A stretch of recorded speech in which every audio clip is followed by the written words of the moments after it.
د نبی علیه الصلاۃ والسلام په سنت باندې تمسک کول، د هغې احترام کول او د نبی علیه الصلاۃ والسلام احادیثو باندې عمل کول، د الله د رسول قول، فعل او تقریر، دا د هر چا په قول باندې، فعل باندې او په تقریر باندې وړاندې کول. د دې په باره کې د الله رب العالمین مونږ ته حکم دی او معصوم دا صرف محمد رسول الله صلی الله علیه و آله وسلم دی او دغه منهج او لار او طریقه مونږ ته د سلفونو ملاو شوې ده. امام مالک رحمه الله یو ورځ د نبی علیه الصلاۃ والسلام قبر مبارک سره ناستو او دا قول یې وکړو د هر یو انسان خبره قبلیږي هم او رد کیږي هم. یو انسان یوه خبره وکړي نو که چېرته صحیح وي نو قبوله شي او که چېرته هغه غلطه وي نو رد شي، الا صاحب هذا القبر. نبی علیه الصلاۃ والسلام قبر طرف ته اشاره وکړه چې دا محمد رسول الله صلی الله علیه و آله وسلم د هر خبره به قبلیږي. وما ينطق عن الهوى ان هو الا وحی یوحى. عبدالله بن مسعود رضی الله تعالی عنه د به د نبی علیه الصلاۃ والسلام د خولې مبارک نه لیکل کول. بعضې ملګرو ورته وویل چې د الله رسول باندې مختلف قسمه کیفیت راځي، نو دا ته څه کوې؟ هر یو شی لیکل کوې نو په موږ به ګرانه شي، لیکل مه کوه. نبی علیه الصلاۃ والسلام د خپلو ملګرو رعایت به یې کوه، خیال به یې ساتو. د الله رسول علیه الصلاۃ والسلام عبدالله ابن مسعود ته ګوري چې لیکل نه کوي. ابن مسعود ابن مسعوده،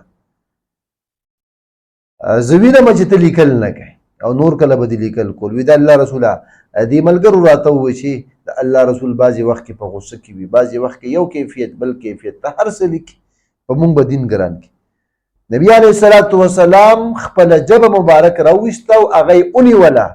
وی ابن مسعوده د مسعود زویه نه راوځي د دې ژبې نه مګر حق خبره. او بیا دا آیت لوستو وما ينطق عن الهوى ان هو الا وحی یوحى. زه نطق په هوا او په خواهشاتو باندې نه کوم، زه چې کومې خبرې کوم هغه د الله رب العالمین د طرف نه وحی.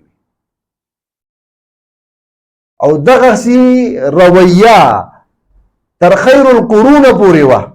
د نبی علیه الصلاۃ والسلام خبرې له به یې تقدیم ورکو. د حج تمتع په باره کې د عبدالله ابن عمر رضی الله تعالی عنه د خپل پلار عمر بن خطاب سره دا خلاف راغلی.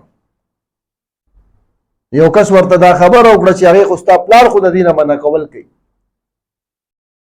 نو ابن عمر ورته وایي ناشنا خبره کوي. ويقول قال قال رسول الله وتقولون قال عمر وابو بکر. قال ابو بکر و عمر. زه وایم چې د الله رسول دا خبره کوي، ته وایې چې ابو بکر او عمر دا خبره کوي. د الله د رسول د قول، د الله د رسول د فعل او د الله د رسول د تقریر نه پس هیڅ یو انسان خبره او قول او فعل او تقریر دا قابل حجت نه دی. د نجات لپاره یوه ذریعه ده، هغه د محمد رسول الله صلی الله علیه وسلم سنت دی. په دې وجه باندې موږ له تمسک په قرآن باندې پکار دی، تمسک په سنت باندې پکار دی. د خیر القرون نه پسو ډېر قسمه باطلې فرقې راووتې.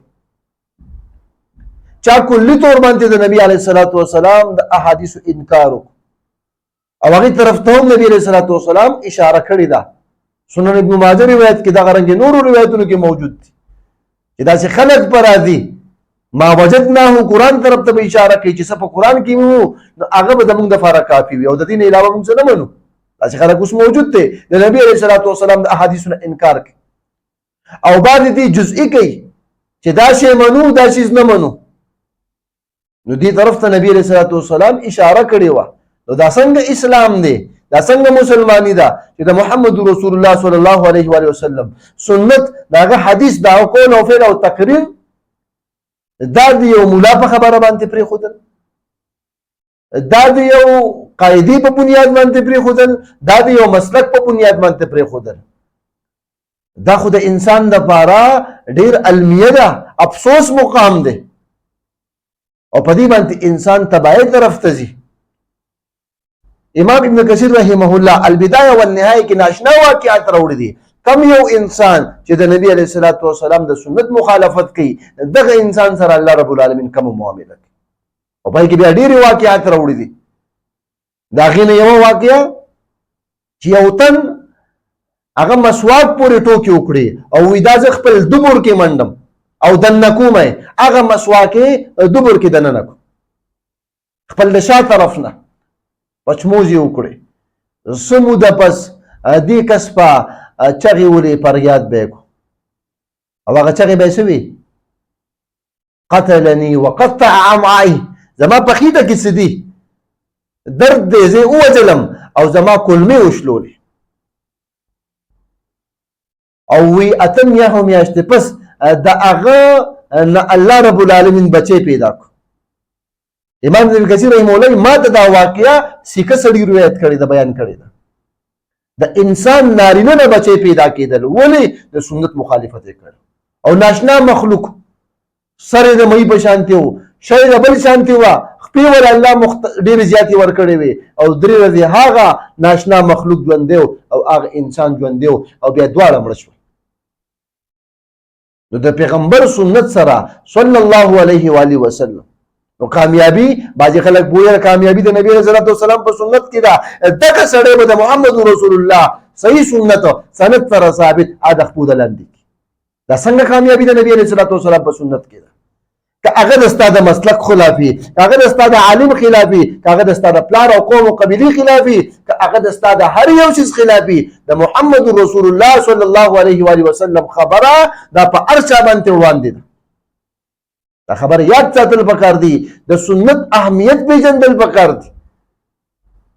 په دې وجه باندې د سلفو نه پس چې کوم خلف راغلي دي، خلف رستونی خلک بدتره، هغه د نبی علیه الصلاۃ والسلام سنتونو سره مختلف قسمه خبرې کوي. یاره دا د قیاس خلاف ده، دا د قواعدو خلاف ده، دا د اصولو خلاف ده، دا د عالم خلاف ده، دا د مسلک خلاف ده، دا د عقل خلاف ده.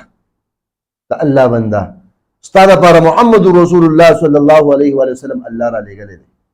که هغه یوه خبره کوي که د کول خلاف وي، که د عقل خلاف وي، که د قیاس خلاف وي، که د قاعدو خلاف وي، که هر یو څیز وي، موږ په هغه باندې ایمان راوړی دی. پکار دا ده چې د نبی علیه الصلاۃ والسلام سنت باندې موږ عمل وکړو.